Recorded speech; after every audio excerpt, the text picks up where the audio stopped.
कमाया हुआ है ना, प्रसिद्धि है भाभी और देवर का प्रेम का तो भाभी ने अवश्य मुझे कुछ तो भेजा होगा देवर के लिए अवश्य।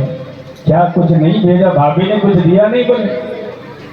अब तो कन्हैया के कहने पर सुदामा जी और पोटली को पीछे पीछे दबाते। अब ये चने ये पोटली इतने ठाट बाट से राज महाराज कृष्णचंद्र जी द्वारिका के अधिपति राजा महाराजा के पास ये टुकड़े चावल के टुकड़े कैसे दिखाएं, दें तो कैसे दें, छिपा रहे थे। लेकिन भगवान ने देख लिया।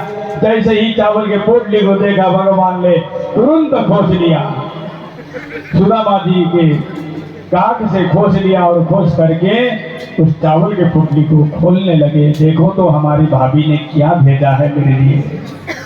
खोल करके देखा तो चावल के कण थे। चावल कण को खोलने लगे सुदामा के सामने। और आज देख करके आज कन्हैया बहुत प्रसन्न हो रहे हैं। और ओहो मेरी भाभी ने इतना सुंदर चावल भेजा है। एक मुट्ठी भगवान ने लिया हाथ में और मुंह में फांका मारा और दूसरी मुट्ठी लेकर के फिर फांका मारा और तीसरी मुट्ठी जैसे ही फांका मारने वाले थे उसी समय रुक्मिणी आ गई। रुक्मिणी पकड़ी बाह, अरे संपत्ति की कैसी तुम्हें अनचाह।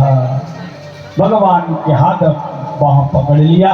बोले हे प्रभु, आपने 2 मुट्ठी खा करके सुदामा को सब कुछ दे दिया।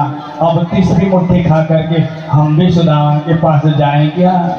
नौकरानी बन करके हमें भी भेजना चाहते हैं क्या? प्रभु हम तो आपकी सेवा में हैं, हम तो आपकी दासी हैं, हम तो आपकी सेवा करेंगे। आपके मित्र का लाया हुआ यह प्रसाद हम भी तो खाएं, हमें भी प्रदान कीजिए। ऐसा कहा करके सुदामा कृष्ण के हाथों से वो जो चावल की कणिका था वो कणिका चावल के टुकड़े रुक्मिणी ने लिया और सत्यभामा आदि सब को दे करके उस भगवान ब्राह्मण ने लाए हुए प्रसाद सब ने जितना हो सका वो प्रसाद ग्रहण किया।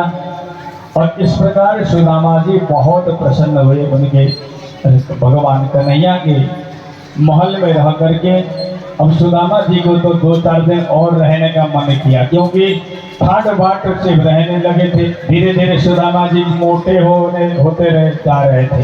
हाँ, क्योंकि 56 प्रकार का भोग बिल्कुल ग्रहण कर रहे थे।